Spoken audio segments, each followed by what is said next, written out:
together a little gift. And what I ended up making was a quilt. And then also along with that, I made a Dresden throw pillow and a cozy coaster.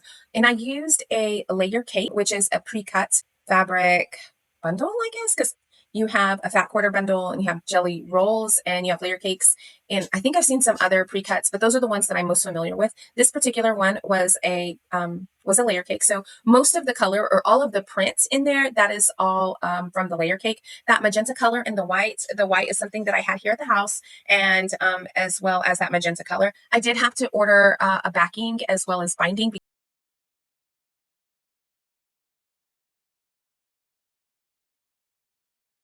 I do think you can probably get away with using the scraps as binding as long as you're piecing them together.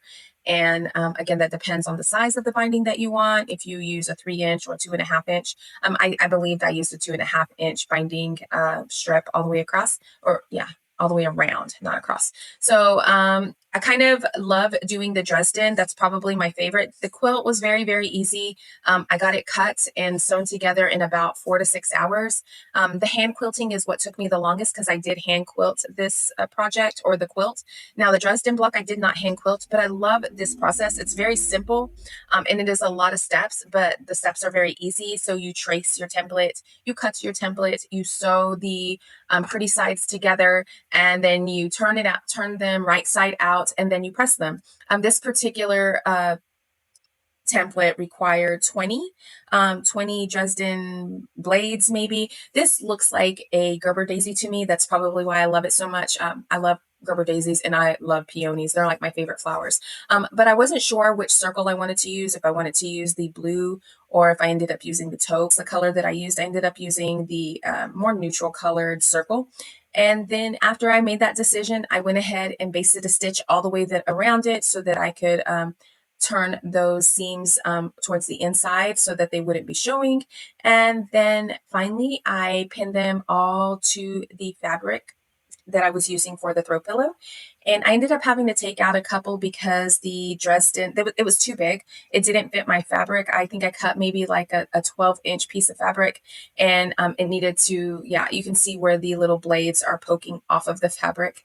And I think that could be a look. It's just not the look that I wanted, even though I did get some of that anyway. And then I pinned them all together. I don't know if this is the right thing to do. I stopped looking. I actually didn't look at the template for this. I just copied the template that I saw on one of the pages onto a harder piece of plastic. You can see it there in the picture. And then that's pretty much all I did. And I did copy the circle as well.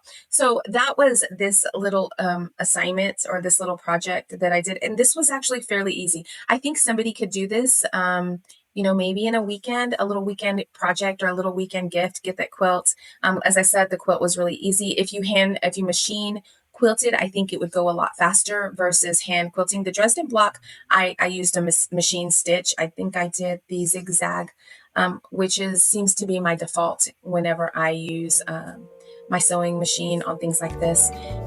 Let me see. And then I made the little cozy coaster, but I did not record anything on that. I feel like there's so many videos where you could see that. But if you want me to record one, I will be happy to. But that's it. And I appreciate you watching.